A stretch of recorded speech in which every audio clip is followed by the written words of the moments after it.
Assalamualaikum warahmatullahi wabarakatuh. Waalaikumsalam warahmatullahi wabarakatuh.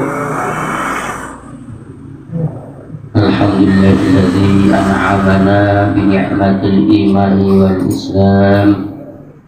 Wassalatu wassalamu ala sayyidina Muhammadin khairil anam wa ala alihi wa ashabihi wa tabi'ihi ala tawam. Asyhadu an la ilaha illallah wahdahu la syarika lah wa asyhadu anna Muhammadan abduhu wa rasuluhu la nabiyya ba'dah. Qala Allah ta'ala fil kitabil karim, a'udzu billahi minasy syaithanir rajim. Bismillahirrahmanirrahim. Iqra bismi rabbikal ladzi khalaq, khalaqal insana min 'alaq.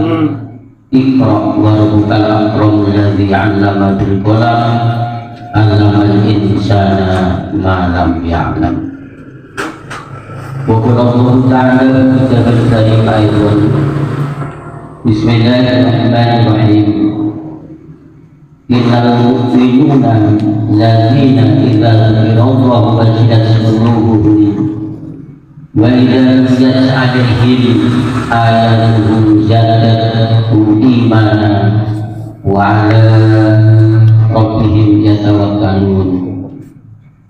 Wa qala Rasulullah sallallahu alaihi wasallam, ala wa inna fil jasadi mudghatan idza salahat sahal jasadu kulluhu wa idza fasadat fasadal jasadu kulluhu, ala huwal qalb. Yang selalu kami taati para alim, para ulama, para kiai, para ustadz guru ngaji di lingkungan Kekakaran Bidan,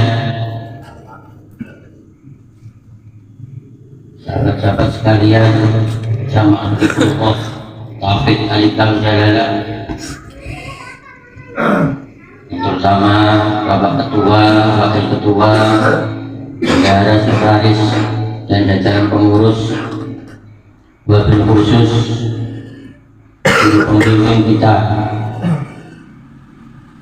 wabil khusus yang kedua yakni Sohibul Hajah Bapak Iwan.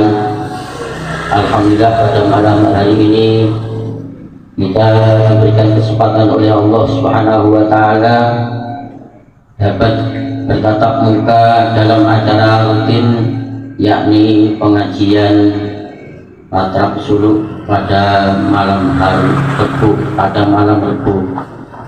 Mudah-mudahan Allah Subhanahu wa Ta'ala dengan ridhonya memberikan kita semua keberkahan, mulai langkah kita, mulai awal sampai akhir nanti mendapatkan ridho dari Allah Subhanahu wa Ta'ala.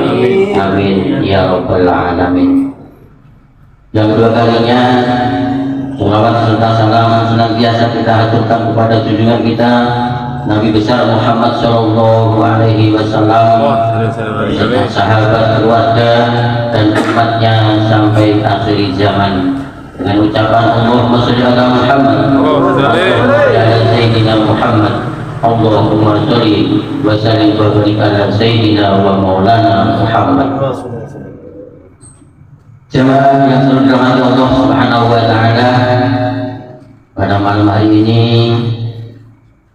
izinkanlah kami membacakan atau membawakan Mau'idul Hasanah sebagai lanjutan daripada malam Rabu yang lalu di Paseban Agung, yakni pada malam hari adalah judulnya Iqra, atau metodologi untuk menghadirkan Tuhan atau Allah Subhanahu wa Ta'ala.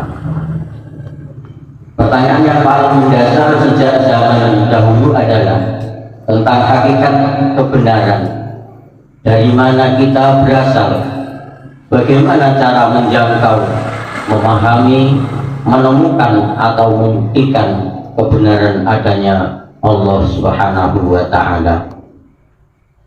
Surat Al-Alaq ayat 1 sampai 5 menjawab pertanyaan itu sekaligus metode makrifatnya. Yang pertama adalah Bismillahirrahmanirrahim. Iqra bismi rabbikal ladzi khalaq. Bacalah dengan menyebut nama Tuhanmu yang menciptakan makhluk. Kalau sudah disebut makhluk adalah masiballahu, yaitu selain Allah Subhanahu wa Ta'ala, itulah yang dinamakan makhluk. Ayat pertama memberitahu kita bahwa menyebut nama Tuhan disebutlah merupakan metode membaca, menemukan jawaban tentang hakikat yang kita cari. Ayat pertama diturunkan untuk menjawab kebutuhan paling mendasar manusia tentang adanya Sang Khalik serta metode makrifat tentangnya. Pada ayat pertama ini pula memuat visi utama kenabian, yaitu memperbaiki akhlak. Akhlak yang baik akan terwujud manakala kita telah mengenal Sang Khalik. Akhlak adalah perwujudan dari sifat-sifat ilahiyah Sang Khalik.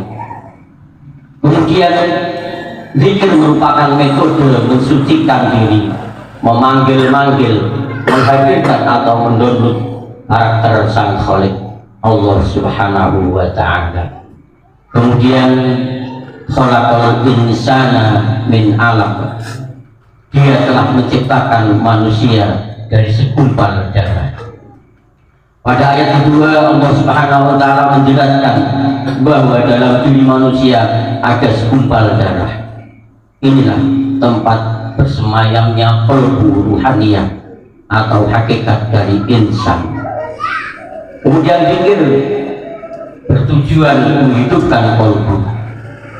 Kita tidak pernah, bahkan kita tidak akan pernah bisa menjangkau Allah Subhanahu wa Ta'ala yang laisa kamitslihi syai'un wa huwas samiul 'alim itu. Namun Allah dapat mengambil qalbu yang tenang. Sebagaimana sabda Rasulullah SAW, di diri manusia adalah segumpal darah. Ala wa inna fil jasadi mudghatan. Ketahuilah sungguh di dalam tubuh itu ada segumpal darah. Idza sulahat, bila mana daging atau segumpal darah tersebut baik, suluhal jasadu kulluhu, maka baiklah seluruh tubuh. Idza fasadat, jika itu rusak, fasadat jasadul kulluh, maka rusaklah seluruh tubuh.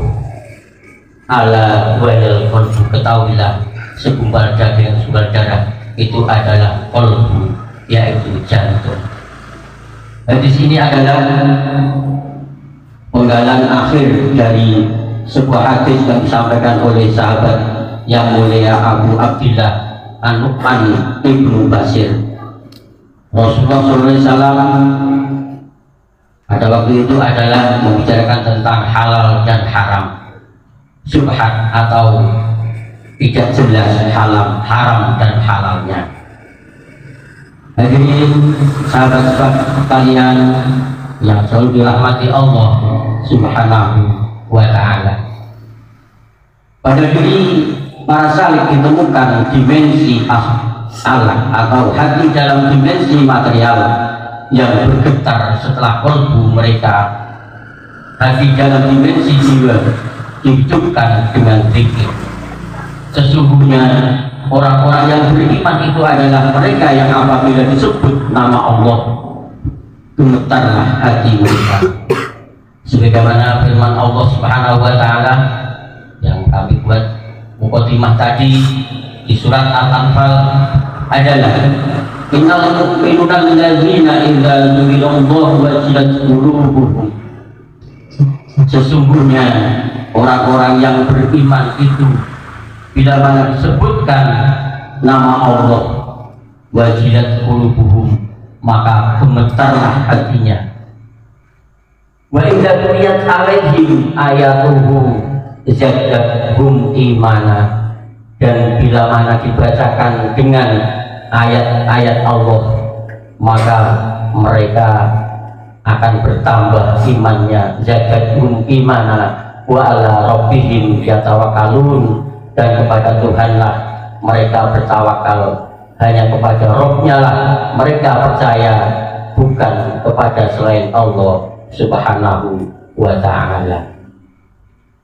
Sahabat-sahabat sekalian yang sudah dirahmati Allah Subhanahu wa ta'ala, yang selanjutnya adalah Iqra wa rabbukal akram, bacalah dan Tuhanmu lah yang maha mulia atau maha pemurah. Pada ayat ketiga ini Allah berbicara tentang karomah yang bisa diperoleh manusia jika senantiasa berzikir, membaca atau mengulang-ulang secara istiqomah. Al istiqomatu ainul karomah. Maka barang siapa yang selalu beristiqomah, Pak, insya Allah dengan secara sendirinya akan diberikan karomah oleh Allah Subhanahu wa ta'ala.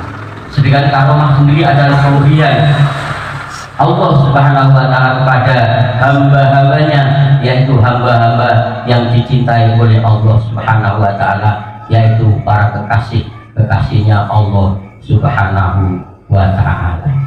Kemudian Allah itu pemilik segala bentuk akram atau kemuliaan yang berdasar dari ismu dan asmaul husna, yaitu ya karim. Kemudian siapapun akan memperoleh kemurahan dari Allah ketika jiwa sudah bersamanya.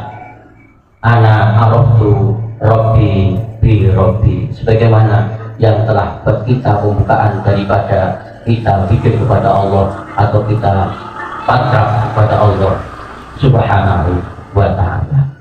Namun kita tidak bisa memaksa diri untuk berjumpa dengannya. Dia sendiri yang memilih dengan siapa dia ingin bertemu. Kita berhasil bukan karena usaha kita, melainkan karena kebaikannya Allah sendiri. Kalau mau dihitung-hitung lalai dan dosa, kita lebih banyak daripada amal soleh. Jika selamat semata-mata karena kasih sayangnya, kemurahan Allah Subhanahu wa ta'ala. Kemudian alladzi 'allama bil qalam, yang mengajar dengan perantara qalam. Pada ayat keempat, Allah menjelaskan bahwa Dia mengajar kita dengan perantara atau wasilah, yaitu qalam. Dalam pengertian lahiriah, qalam adalah pena untuk menulis. Namun belum ada tradisi mengasah pada dalam dunia Arab saat itu, maka jadi pengertiannya lebih kepada makna batiniah. Yang dimaksud qalam di sini adalah kolam a'la, kolam awal atau entitas pertama yang diciptakan Allah Subhanahu wa ta'ala, yang dengannya semuanya memperoleh wujud. Itulah Nur Muhammad, sebuah perantara atau wasilah yang dengannya Tuhan menciptakan dan mengajarkan atau membimbing manusia. Ada banyak sebutan untuk kolam awal: Ruhul Qudus, Ruhul Qudus Rasulullah, hakikat Muhammad, Nur Muhammad, Abdul Awal, Ruh Ilahi, Amar Allah, Nurullah atau Nurul ala Nurin, Alamal Insana Malam Ya'lam adalah ayat yang terakhir. Dia mengajar manusia apa yang tidak diketahui. Para ahli zikir seperti Nabi dan wali-walinya merupakan kolam Allah Subhanahu wa ta'ala yang terus hadir sepanjang zaman. Melalui perantaraan mereka, Allah Subhanahu wa ta'ala mengajarkan manusia esensi pengetahuan, rahasia-rahasia gaib, dan sesuatu yang tersembunyi menjadi diketahui karena adanya para nabi dan orang-orang asal lainnya.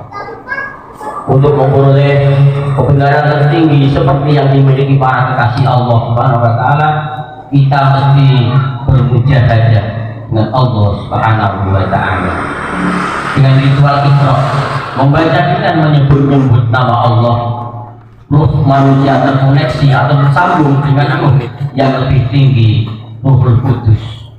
Ruhul Kudus merupakan kolam Allah, pena awal atau bagian Al-Quran.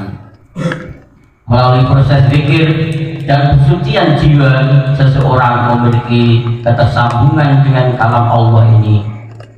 Tidak ada yang dapat menjangkaunya kecuali orang-orang yang disucikan oleh Allah Subhanahu wa Ta'ala. Demikian para sahabat-sahabat sekalian yang dirahmati Allah Subhanahu wa Ta'ala yang kami dapat sampaikan, mudah-mudahan bermanfaat bagi kita semuanya, bagi lingkungan kita, anak turun kita, dan mudah-mudahan di akhir kata ini kami mohon kepada Allah Subhanahu wa Ta'ala, mudah-mudahan jamaah, keluarga jamaah bila mana ada yang sakit, mudah-mudahan disembuhkan oleh Allah Subhanahu wa Ta'ala.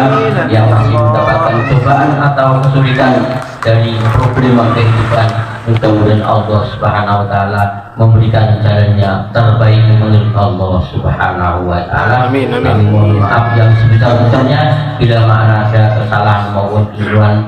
Akhirnya, wassalamualaikum warahmatullahi wabarakatuh. Waalaikumsalam warahmatullahi wabarakatuh.